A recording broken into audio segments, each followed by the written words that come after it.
There are situations where a parent does not want a child to feel angry or sad,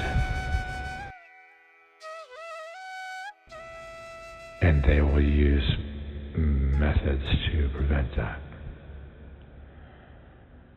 This can then lead the adult to be unable to express those feelings because they have been seen at a young age as being unattractive or bad.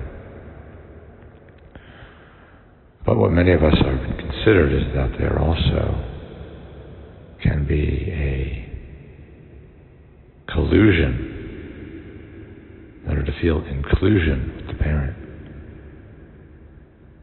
And so part of you may be upset that they are responsible for blocking the emotions, the unpleasant emotions, but are you also responsible? Now, it's good to be responsible because then you're able to respond, you have the power. But we don't want to be responsible, we would rather blame other people. Consider that part of you is glad that the parent removed those emotions. You colluded with them to be included with them. You colluded to go along with the rejection of those emotions. It doesn't seem that way because you're just a child and they're manipulating you, but one could imagine a child who's like, no, I'm not going along with that. I'm still going to be angry. I don't care what you do. That would be an extraordinary child, perhaps, or a troublesome child for the parents or the adults, because teachers do this too. So consider that there's a conspiracy, and you participated in that conspiracy to not feel certain emotions. And while it's hard to face that, again, then you have some power, because now, if you were empowered then to collude with them, you're empowered now to no longer participate in that. So rather than collude to deny or suppress the emotions, you can include them. Instead of being part of the conspiracy, you can be part of revealing the conspiracy.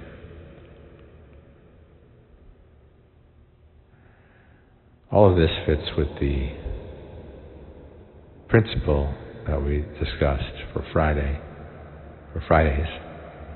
which is the Queen of Pentacles. And I would suggest the Queen of Cups as well.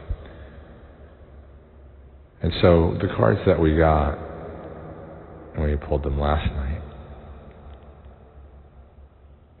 the Star card and the Empress card, are both operating on the left side of the Tree of Life. There's a line that's drawn there for adapting. And then the third card was the Two of Pentacles, which is the movement between spheres 1 and 2 and the movement from sphere 2 back to 1. This is the infinite creating and the creation returning back to the infinite. This card is often associated with balance.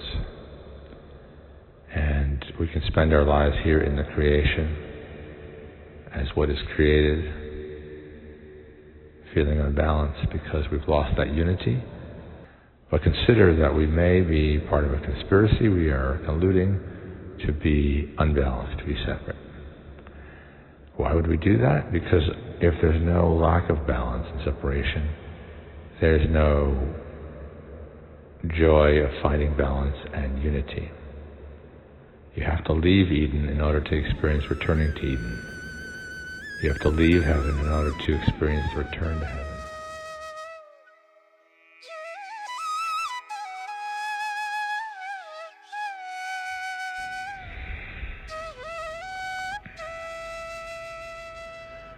We generally think of insomnia as a bad thing. It can leave us very tired in the morning. But those thoughts that are coming out at 3 in the morning, they really want to be seen. And if you have the ability to see them, to really allow them to be, without trying to suppress them or demonize them for keeping you awake, and attune to what is the energy in the body with those thoughts. Not trying to agree or disagree, not trying to suppress.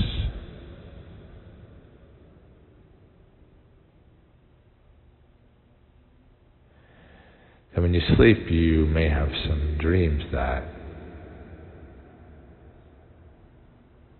are more adept at processing those thoughts and emotions. Dreams may be unpleasant ones, but this can be seen as part of the purification or the revelation process. Not cosmic revelation or religious one, I mean psychological revelation. Revealing. Apocalypse, meaning removing the scales. And to that idea of apocalypse, the image I had just before I woke up was of a child who was wild, running away from the women that were responsible for that child. And I experienced this with my job at a school. I see it. And they were shouting, your glasses. Either the glasses were going to fall off or in the hands. That is the idea, in my mind, if I'm interpreting it correctly, of negative free child, negative adaptive child. Moving away from the left side of the tree. That child was running from left to right. And we can have compassion and empathy for that desire not to see. That desire for polarization that both of those inner children are manifesting.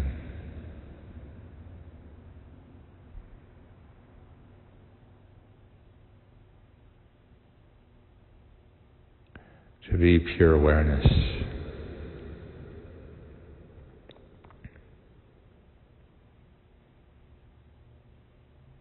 means not identifying with the thoughts, not identifying as the tamasic negative adaptive child or the rajasic negative free child, not identifying with sphere 8 or sphere 7. And yet, with positive adaptive child, we can move up from sphere 8 to sphere 5, on our way back to sphere 1, through 3, and have that understanding. This compassionate understanding, the feminine stereotypical quality of the ideal parental figure. And similarly, we can move up from sphere 7, individual, generation after generation, to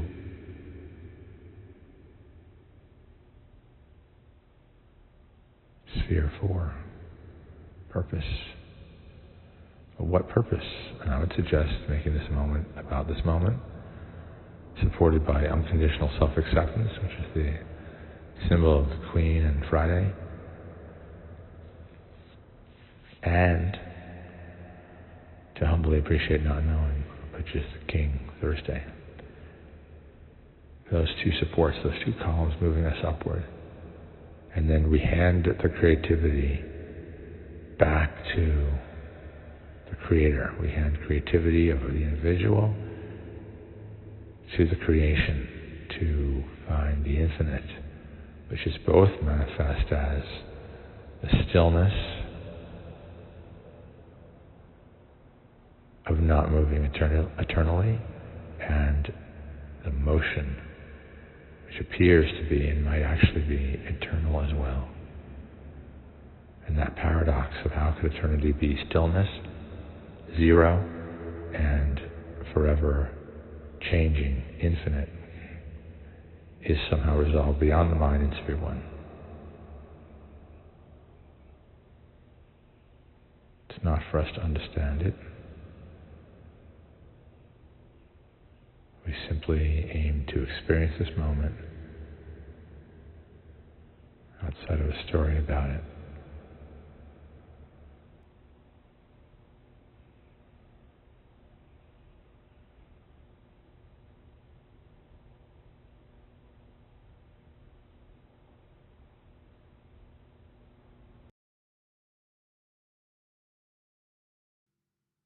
Earlier today, Thursday, I spoke about the King of Pentacles, and I did not speak very much about the Queen of Pentacles. And I believe it's very indicative that when I asked the question of the cards, I was asking only about to humbly appreciate not knowing, what we call thank. And I didn't ask about unconditional self-acceptance, USA, unconditional positive self-regard, UPSR, which is the Queen. But if we have true material wealth, so it's not from money in the bank account or getting the person that we're attracted to, even outer security. If we go after those material things, outer security, then we can't admit we don't know, we think we know, or think we have to know. But as the King of Pentacles, then we know that the true material wealth comes, and true security comes from admitting we don't know, we don't have to know, and we can't know. That's humility. That is a willingness to be wounded, vulnerability, able to be wounded. And so you look at people who are wealthy but feeling insecure, then they can't be wounded. Right? They can't have their character questioned, or they can't have their money lost in small amounts. So they're not actually rich even though they have money in the bank. And similarly, if you're jealous or insecure about your relationship, then you may have that relationship, you may value it, but you don't feel safe in it, so you don't have material wealth. Now, what I didn't talk about in that talk was unconditional self-acceptance and unconditional positive self-regard. And if you don't have that, then you're going to need to know, and you're going to believe you do know. But if you do have unconditional self-acceptance, unconditional positive self-regard, then you don't need to know. That's how the Queen and the King have a relationship. And we'll talk about male and female stereotypes and relationships in a moment. So if you think you do know, or that you must know, or if you lack unconditional self-acceptance, unconditional positive self-regard, and I'd say those two things usually go together, if not always, then the mind hopes to rescue you, right? You're feeling like a victim, and someone or something is the persecutor, or your own mind is the persecutor. And so the idea often is, if there's romance or money, then I'll feel better. This is the pursuit of conditional self-love. And this is what drives, I would say, most people to go to the tarot, most people to make money, and most people to pursue or try to maintain romance.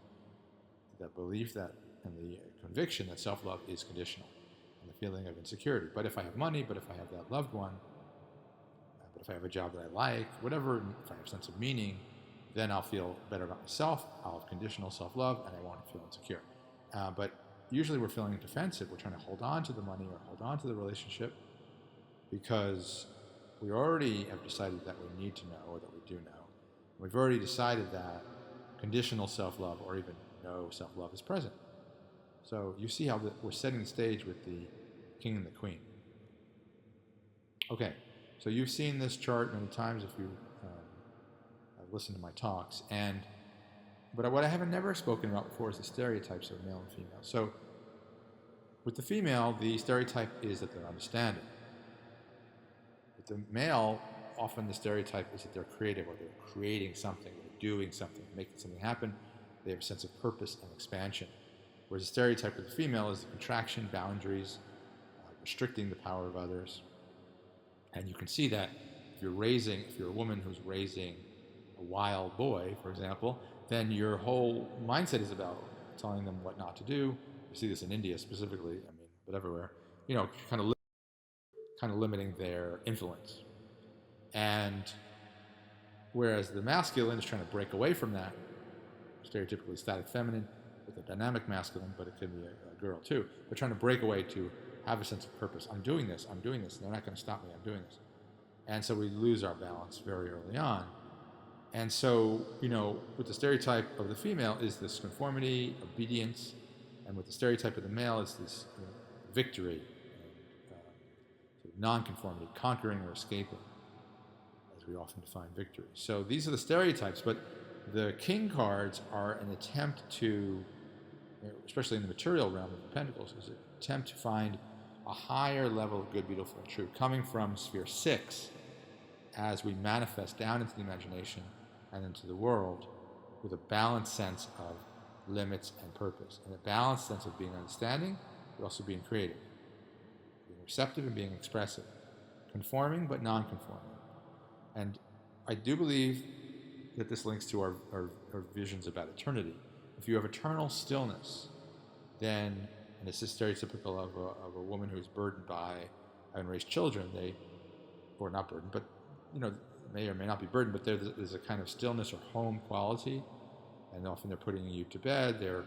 They represent the stability, whereas the masculine impulse, especially in so-called primitive society, the developing world, I'm talking 20,000 years ago, developing in that way, that it was about legacy, again with the individual, generation. And so it's about movement and progress, and you can look at this as a lot of the stereotypes that are existing.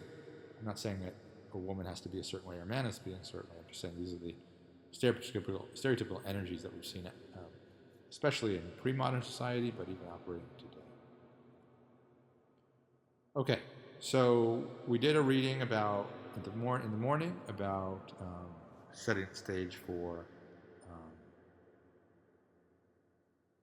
to humbly appreciate not knowing, and what we're going to do now is, since it's towards the end of the day now, so we've gone through the day, did we make this moment about this moment? Probably not. I mean, most people don't, right? There may be a moment or two where you can just find that stillness, that feminine quality, that receptivity, even in the double yang day, summer, trial, where the negative adaptive child, negative free child, sphere 8 and sphere 7 are battling it out for control. And, as you get older, and fertility decreases and attractiveness decreases by general standard, not saying it's objective, then the woman may begin to say, well, my child rearing days are over.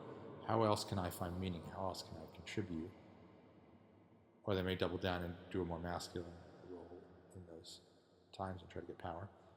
And the male is like, well, I'm not that sexually driven, or I'm not that sexually attractive, or whatever that is. So there's going to be no more that eternal generations. I can't create more versions of me or progeny. I can't do that. So is there other ways that I can contribute? So this is an opportunity for positive adaptive child on sphere 8 and positive free child on sphere 7. And I would say we're aiming to get to the dynamic feminine, which is playful, even if it's doing an adaptive role, to move us back to unity, static feminine. This is Gareth Hill I'm talking about. All right, so anyway, unconditional self-acceptance. So tonight and tomorrow, what has a return that sets the stage for unconditional self-acceptance, so that there's more to humbly appreciate not knowing, at least accept not knowing, and making this moment about this moment. And so, it's very unlikely we're gonna pull the star card came up by accident, so I'm gonna take it. But it's very unlikely we're gonna pull the Queen of Pentacles, but that's kind of where we're operating around now. So first card we got, which was kind of an accident, but I'm taking it, is the Star card, and I will I'll post information about the Star card. I don't want to do it now because the day is winding down, but the Star card is an important role on the Tree of Life. Okay. And then so that's in the call. But what about in the trial? In terms of making this moment about this moment. Whether or not I humbly appreciate not knowing. If I didn't humbly appreciate not knowing, probably not going to do very well with making this moment about this moment, because I'm going to need to know the polarities. The negative adaptive child sphere 8 or the negative free child sphere 7 is going to push some agenda.